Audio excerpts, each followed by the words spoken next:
খাবে? হ্যাঁ,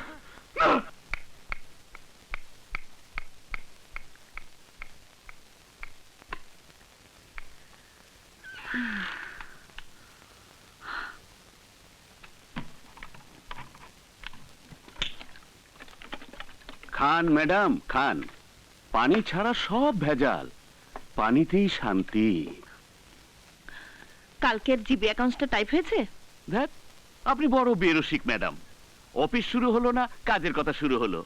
আরে অফিসে আসেন, বসেন, ঠান্ডা হন, খবরের কাগজ পড়েন, সরকারের সমালোচনা করেন, বিরোধী দলের হরতাল নিয়ে আলোচনা করেন, বাজার, তেল, নুন, সংসার নিয়ে ঘন্টা দিয়ে গল্প করে কাটান, তারপর কাজ। 5 মিনিটের মধ্যে জিবি অ্যাকাউন্টসের কপিটা আমার টেবিলে না এলে আমি আপনার নামে কমপ্লেইন করব। জি জি ম্যাডাম, মানে রাস্তায় খুব অসুবিধা হয়েছে, মানে ট্রাফিক জ্যাম ছিল যে। হ্যাঁ, ট্রাফিকের কথা বলবেন না। আর মাত্র 4 মিনিট বাকি। জি জি দিচ্ছি। আঘাত পেয়েছো দাদা? তোর দাদার কুষ্টি মারি, আমার জান যায় আর হে কয় দাদা। ক্ষিপ্ত হইয়া পড়িয়াছে, নিশ্চয়ই মস্তিষ্কে কোনো গন্ডগোল দেখা দিয়েছে। চুল তার কবেকার, অন্ধকার বিদিশার নেশা। মাধবলাল বাবু, এটা অফিস, কবিতা পড়ার জায়গা নয়। দয়া করে যান, কাজ করুন, নইলে কাজ ছেড়ে দিয়ে কবিতা পড়েই দিন কাটাতে হবে। জি ইয়ে ম্যাডাম, আজকে আমাদের বেতন হবে? যেভাবে কাজ করেন তাতে তো বেতন না হবারই কথা, তবু হবে, যান। জি আচ্ছা। আঘাত পেয়েছো দাদা? তোর দাদার কুষ্টি মারি, ভাগ শালা। আমার আর 5 সেকেন্ড বাকি। ম্যাডাম, এই নিন অ্যাকাউন্টসের কপি। যান, সবার বেতন দেওয়ার ব্যবস্থা করুন। সংসার খরচ 2000 টাকা, রনির হাত খরচ 300 টাকা, যাতায়াত 150 টাকা, বাবার চিকিৎসার জন্য 250 টাকা। রনি আজও নাস্তা খায়নি মা।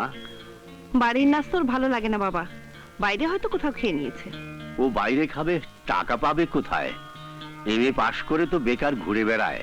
ইয়ে বাবা, কাল অফিসে টিফিনে 10 টাকা বেঁচেছিল, আমি রনিকে দিয়েছিলাম, তাই দিয়ে খেয়ে নিয়েছে। তুই আদর দিয়ে দিয়ে ওর জিভ বড় করে ফেলেছিস, এখন আর ডাল রুটি ওর গলা দিয়ে নাবে না। ও কি লাটসাহেব হয়েছে তোর মাংস রুটি লাগবে? ঠিক আছে, ও আসুক, আজ ওকে আমি বকে দেব। বাবা, আমি একটু ডাক্তারের কাছে যাচ্ছি। কেন, কি হয়েছে তোর? না না, আমার কিছু হয়নি, তোমার পা লাগাবার জন্য কথা বলতে যাচ্ছি। আমার পা লাগাবে? এত টাকা রত্না পাবে কোথায়? আপনি তো 3000 টাকার কথাই বলেছিলেন। হ্যাঁ হ্যাঁ, ঠিক আছে ঠিক আছে, আজ সন্ধ্যার পর আপনি ওনাকে নিয়ে আসুন। ডাক্তার সাহেব, ক্র্যাচ দিয়ে হাঁটতে বাবার খুব কষ্ট হয়, কাঠের পা লাগালে বাবা ক্র্যাচ ছাড়া হাঁটতে পারবে তো? হ্যাঁ, নিশ্চয়ই পারবে। আমি আমি হাঁটতে পারবো? হ্যাঁ বাবা, তুমি হাঁটতে পারবে, তোমার যেখানে ইচ্ছে সেখানে যেতে পারবে, তোমাকে ক্র্যাচ নিয়ে আর কষ্ট করতে হবে না। তুই সত্যি বলছিস?